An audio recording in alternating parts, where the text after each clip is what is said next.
야간에 무단으로 외출한 혐의로 1심에서 징역형을 선고받았던 아동 성범죄자, 그 이름만 들어도 치가 떨린 조두순이 항소심 재판을 오늘 받았다는데요. 김묘성 기자님. 네, 그렇습니다. 지난해 12월 오후 9시 야간 외출 금지 명령을 어기고 약 40분가량 외출한 혐의로 기소된 조두순. 당시에는 아내와 다퉜다, 가정불화가 원인이다 라면서 핑계를 대기도 했는데요. 네. 지난 3월에 1심이 있었죠. 그때 법정에 서게 됐는데도 태도는 크게 달라지지 않았습니다. 잘 안 들린다면서 헤드셋을 착용하기도 했었고요. 네. 또 판사님 예쁘게 말씀하신다 라면서 재판 내내 판사의 말을 가로채고 항의하면서 재판을 또 방해하기도 했었습니다. 좀 무리한 거잖아요. 재판과 판사님한테. 네, 저거는. 그렇습니다. 굉장히 기이한 행동으로 무슨 많은 건방지겠네. 사람들의 화를 불렀는데요. 당시 1심 재판부는 조두순에게 징역 3개월을 선고했고 네. 조두순은 바로 법정 구속됐습니다. 아하. 그런데요. 검사와 조두순 모두 1심 선고에 모두 불복했습니다. 양형 부담을 이유로 항소를 했는데 그 항소심 공판이 오늘 열린 것입니다. 오늘 근로자의 날이었지만 법원은 오늘 쉬지 않았어요. 오늘도 항소심 재판이 열렸는데 손정혜 변호사님, 사실 1심 선고 때 이미 양쪽 검찰이나 조두순 측이나 다 같이 항소할 거라는 건 예상했었어요. 네, 검찰 측에서는 징역 1년, 최대 법정형을 구형했으나 징역 3개월이 선고됐기 때문에 양형이 너무 약하다라고 항소를 한 것이고요. 이 피고인 측인 이제 조두순 측에서도 막 벌금 이야기도 하면서 내가 무슨 잘못을 했느냐라고 사실은 잘못을 인정하지 않았기 때문에 네. 항소심이 진행되는 것은 어느 정도 예상되는 상황이었고 네. 조금 달라진 것이라고는 법정 구속돼서 구속된 상태로 한 달 남짓, 한 달 한 10일 정도 이제 구속돼서 재판을 받는 상황이잖아요. 네. 혹여라도 더 반성하는 태도를 보일까 항소심 재판기일에서 그 점이 좀 주목해서 봐야 되는데요. 네. 일단 오늘 기일에서의 모습은 일단 진녹색 수의를 입고 공판에 나왔습니다. 일단 머리는 좀 자른 모습이었고 그렇지만 덥수룩한 수염은 그대로였던 모습을 보이는데요. 네. 오늘도 전화기를 끊으면 띠띠띠 소리가 난다, 귀가 잘 안 들린다라고 이제 읍소를 하면서 검사나 판사 말 잘 안 들린다 이런 이야기도 했고요. 헤드셋을 착용했지만 의사소통이 원활하지 않아서 옆에 있던 교도관이 큰 소리로 이제 설명하면서 재판을 진행했다고 하는데 네. 양형 부당만을 심리하면 되기 때문에 특별하게 이해 공판기에 잡지 않고 첫 기일인 오늘 변론 종결을 했습니다. 아하. 지난 3월에 이제 1심 선고받을 때 그때 앞서 얘기 들으셨잖아요. 법정에서 막 횡설수설하고 어디 건방지게 판사님한테 예쁘게 말하시네요. 어디 건방지게 그런 말을 해요. 반성을 제대로 하지 않았다는 게 느껴졌는데 그보다 앞서 결심 공판 때, 그러니까 검사가 몇 년 선고해 주세요라고 구형을 할 때 그때도 이런 태도를 보였었어요. 그때 장면 좀 보시고 이어가 보도록 하겠습니다. 야간에 외출대한 명령 어긴 거 혐의 인정하세요? 아줌마 같으면은 나는 항의하고 싶은 게 그건데요. 마누라가 22번 집을 나갔어요. 한 번 들어와서 이혼하대요. 이혼해. 다 해. 하나, 둘, 셋, 넷, 다섯, 여섯, 일곱, 여덟, 아홉, 열, 22번이에요. 다 헤아리지 못하는데 그래요. 잘못했어요. 잘못했는데 상식적인 것만 얘기할게요. 나는 사람이 아닌 것 같아. 내가 봐도 그래요. 말이 안 되는 거예요. 나는 전혀 그런 사람이 아니에요. 아니야, 나 가만있어. 얘기는 해고 얘기 자르고 가면 안 되죠. 자꾸 안 쳐요. 할 얘기 없냐고 만지지 마요. 돈 닦지 마요, 어디. 저게요. 누가 보면요. 개그 코미디 프로그램인 줄 알아요. 보니까 하재근 평상 무슨 말을 하니 도대체 종잡을 수가 없는 말을 혼자 막 주저리 막 내뱉고 있어요, 진짜. 도무지 죄의식이나 반성하는 빛은 전혀 느껴지지 않는 그런 얘기를 하고 있는데 자기가 거의 당당하다는 식으로 얘기를 하고 있거든요. 네.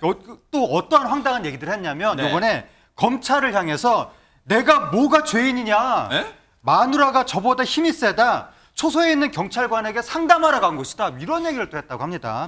또 그러면서 내가 좋아하는 드라마에서 여자가 2번 도망갔다. 그런데 아내가 22번을 도망갔다라고 또 하소연을 하는 듯이 이렇게 얘기를 했는데 또 한편으로는 수도세도 내야 하고 방세도 내야 하는데 출소하니까 아내가 쫄쫄 굶고 있더라. 머리에 호박 덩어리를 올려놓은 것 같다. 이런 식으로 도대체 무슨 말을 하는 건지 횡설수설하는 듯한 넋두리 같은 그런 얘기도 했다고 합니다. 방금 하재근 평론가님이 말씀하시면서도 웬만하면 하재근 평론가 웬만하면 다 해석하시거든요. 그런데 하재근 평론가님조차도 해석이 안 된다는 거잖아요. 한번 조두순의 발언 그 그래프로 다시 한번 처음부터 보여주세요. 여러분들 같이 한번 다시 한번 되새겨 보세요. 이게 한국말이지. 이 한글이긴 한데 도대체 어느 나라 말인지 모르겠어요. 보세요. 잘 들어보세요. 내가 뭐가 죄인이냐? 아내가 나보다 힘이 세다. 초소에 있는 경찰관에게 상담하러 간 것이다. 자, 여기까지 그러다 쳐요. 근데 보세요.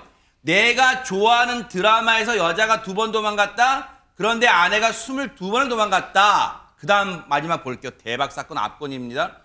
수도 요금이죠. 정확히는 수도 요금도 내야 하고 방세도 내야 하는데 출소하니까 아내가 쫄쫄 굶고 있더라. 머리에 호박 덩어리를 올려놓은 것 같다. 진짜 아니 백성원 변호사님. 네. 전 국민 상대로 뭐 그거 독해 능력 지금 검증하는 거 지금? 전 해석은 전혀 안 되는데요. 이제 조두순의 얘기를 제가 제 나름으로 정리해서 아, 말씀드리면 그래 뭐 나 원래 야간에 외출 제한 걸려서 나가면 안 되는데 아내가 자기보다 힘이 세다면서요. 네. 부부싸움하면 자기가 그러면 뭐 폭행을 당하겠죠. 저쪽이 더 힘을 세면. 그러니까 내가 일단은 뭐 범죄를 하려고 나간 것도 아니고 뭐 아내가 자꾸 나랑 부부싸움하는데 나를 좀 세게 때리고 해가지고 일단 내가 그 초소 쪽으로 가가지고 경찰한테 그걸 상담하러 간 거지. 아하. 내가 무슨 뭐 특별히 어디 범죄를 저지르려고 나간 게 아니다. 아. 그래서 보호관찰관이 바로 와서 조두순 씨 쪽 올라가세요 그러길래 미안합니다 그러고 들어갔다. 네. 뭐 그 정도 했는데 이게 뭐가 그렇게 잘못한 거냐. 아. 나가긴 나갔는데 나는 이런 취지로 나간 거다. 이렇게 지금 얘기를 하는 거고. 네. 그러니까 조두순의 얘기는 그래 나가긴 나갔는데 이걸 뭘 지금 뭐 3개월이나 이렇게 치령을 나한테 선고해야 될 사안이냐. 이런 취지의 얘기인 것 같습니다. 아하. 그런데 보세요. 나름대로 이제 백성원 변호사님은 저 조각조각의 그 발언들을 그나마 진짜 애정 어리게 해석해 주신 거예요. 조두순의 발언을. 그런데 보세요. 지금 손재경 변호사님, 검찰 자기가 왜 화가 나는지 지금 조두순은 왜 모르고 있다는 거예요. 지금 검찰은 그럼 뭐라고 여기 얘기했습니까? 일단 조두순은 이 발언만을 보더라도 준법 의식이 없다. 그러니까 법을 위반한 건 팩트잖아요. 그럼 그 부분과 관련해서 여러 가지 이제 참작할 사정이 있는 건 양형의 문제이지 범죄 사실 자체를 부인할 수는 없는 겁니다. 그럼에도 불구하고 내가 왜 무슨 죄를 졌냐라고 재판부한테 따지는 태도는 반성 없는 태도라고 볼 수밖에 없고요. 검찰도 이 점을 지적을 하고 있습니다.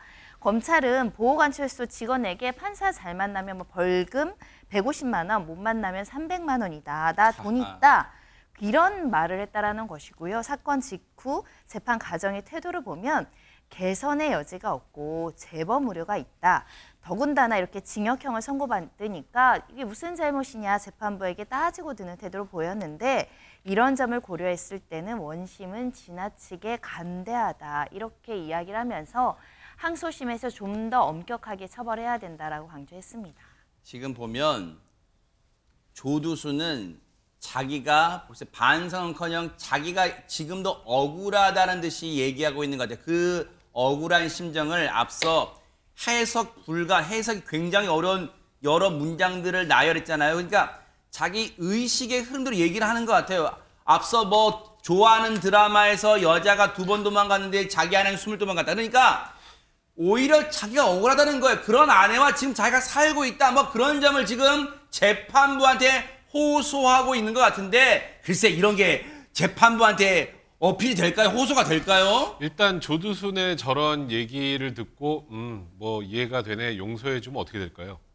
안 되겠죠. 정의가 안 서겠죠. 또 나오겠죠. 아하. 그럼 또 이 정도 나가면 뭐 별일 없구나. 그리고 또 나갈 거 그러네요. 이제 계속 이제 본인 야간 외출 제한을 어길 가능성이 많기 때문에 네. 이에 대해서는 엄격하게 처벌하는 게 맞고 네. 다만 이제 이런 정도의 사안이면 통상 벌금형이 많이 나오긴 합니다. 근데 이제 징역 3개월을 선고한 이유는 네. 이런 것도 있어요. 법원에서 그러니까 이제 벌금을 내려고 하면 벌금의 상한선이 한 1,000만 원 정도 되는데 돈 없다면서요. 그렇죠. 돈 없으면 어떡하죠? 벌금 안 내면? 노역을 노역장 유치되잖아요. 그게 저 하루 10만 원씩 계산해서 100일이니까 대략 3개월이에요. 그러니까 그러니까 벌금 1,000만 원 선고하는 것과 거의 동일하다고 판단을 해서 저렇게 선고를 한 거고 네. 제 생각에 항소심에서도 형이 이거보다 경해질 가능성이 높아 보지는 않습니다. 네. 제발 지금이라도요. 그 천인 공로할 짓을 저질렀던 과거를 회상하면서 과거를 떠올리면서라도 제발 자숙하고 살아가기를 정말 기대를 해 보도록 하겠습니다. 항소심 재판 결과도 뉴스파이터가 차분하게 따라붙어 보도록 하겠습니다.